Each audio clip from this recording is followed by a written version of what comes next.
The Lord be with you. And with your spirit. A reading from the Holy Gospel according to Mark. Glory to you, Lord.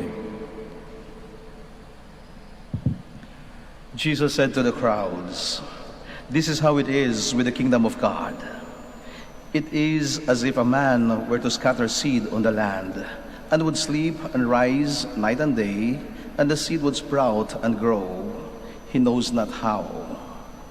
Of its own accord, the land yields fruit, first the blade, then the ear, then the full grain in the ear. And when the grain is ripe, he wields the sickle at once, for the harvest has come." And then he said, "To what shall we compare the kingdom of God? Or what parable can we use for it? It is like a mustard seed that when it is sown in the ground is the smallest of all the seeds on the earth. But once it is sown, it springs up and becomes the largest of plants, and puts forth large branches, so that the birds of the sky can dwell in its shade." With many such parables, he spoke the word to them as they were able to understand it. Without parables, he did not speak to them, but to his own disciples he explained everything in private. Brothers and sisters, the Gospel of the Lord. Praise to you, Lord Jesus Christ. Please be seated. The Alleluia verse spoke about the little children. Then the Gospel reading that we had spoke about little things, the mustard seed, and ordinary things like the seeds that are sown in the ground, and ordinary things about the wind, the nature, the birds, and the air. Little, ordinary, and simple things. And this is how Jesus would explain about the kingdom of God. Little, simple, and ordinary things. And without us knowing it, it just creates something that could catch our attention. These little things. And Jesus would want us to put our attention on these little things, ordinary and simple things in life. Kaya nga, kailangan ay binibigyan natin ng pansin, no? Ang mga bagay na madalas ay hindi natin napapansin sa buhay natin, sapagkat dito nabubuo ang kaharian ng Diyos. May isa akong kaibigan na matagal na siyang nag-abroad, pabalik-balik siya sa ibang lugar, ibang bansa, and she has been there working for 15 years. And then one day we met. She came to Manaoag and visited Our Lady to thank Our Lady and for the many blessings she had received. But when we were talking, she intimated to me, sinabi niya sa akin, ang tagal-tagal ko nang bumabalik sa abroad, gusto ko nang manatili sa Pilipinas. Subalit hanggang ngayon, after 15 years, wala pa rin akong bahay na naipatayo, wala pa rin akong nabiling sasakyan. And I was sad of her story, telling me about as if nothing has happened, about all the efforts that she had exerted for 15 years. But then she continued on, tuloy pa rin ang kanya pagkikwento. Pero sabi niya, pero yung mga anak ko, 3 sila, ay isa graduate lang, at yung dalawa ay nasa college na, at malapit na rin gumraduate yung isa. 15 years I've been working abroad, and I have not established anything. Marami naman ako mga pangarap, subalit sa mga pangarap ko ay marami pa rin akong hindi natutupad. At ito lang ang meron ako.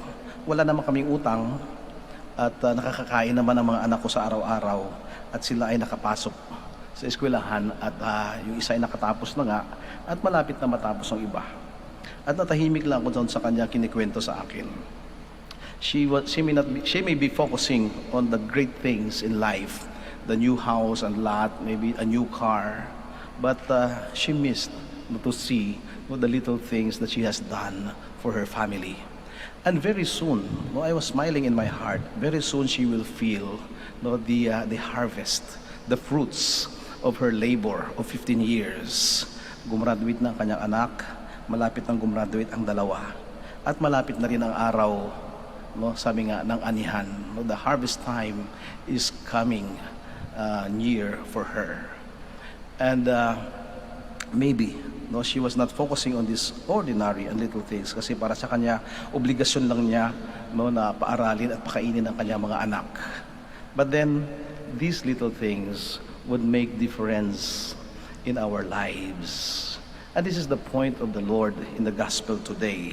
Huwag nating baliwalain yung mga maliliit na bagay na ginagawa natin. Sapagkat doon sa mga dakila at malalaking bagay, no, ito naman lahat ay nagsisimula sa mga maliliit na simula. No? Sabi nga, great things would always start with small beginnings.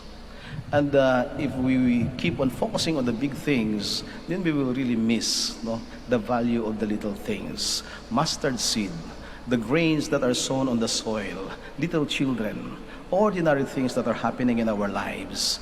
These are important components in the building up of the kingdom of God. Kaya nga, sa tuwing magsasalita ang ating Panginoon at magtuturo at mangangaral, ano ba ang kaharian ng Diyos? Paano ko ba ipapaliwanag ang kaharian ng Diyos?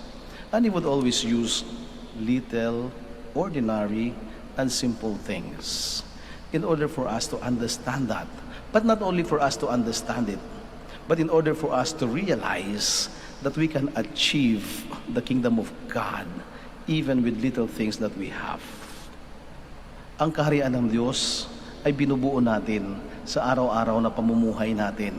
Hindi sa malalaking bagay na nagagawa natin, kundi sa mga simple at ordinaryong bagay na nagagawa natin. Kaya nga, simple lang ang hinihingi ng Diyos sa atin. You want to go, you want to enter the kingdom of God, then do little things to the little ones. Little good things to the least among you are the keys to the kingdom of God. Not great things, but great love in little things that you do. And this is how it is. No? The man who sows the seed would not understand how the grain would grow. And later on, after some time, he would find the grains growing blades and ears and fruits. And then he would harvest the fruits without knowing how all these things happened. And this is also the same. God will make it happen for us for as long as we do our part. God is giving us the little ordinary responsibilities. Maliit lang ang responsibilidad natin, palaguin at ibigay ang tamang pagkalinga at pag-alaga, no, sa kaharian ng Diyos na itinanim niya sa ating mga puso. And before we know it, we are close to the kingdom of God. Do not disregard, do not take for granted ordinary and little things that are happening in your life, because the kingdom of God is about little things. The kingdom of God is about ordinary things. It is as little and as ordinary as the beating of our heart.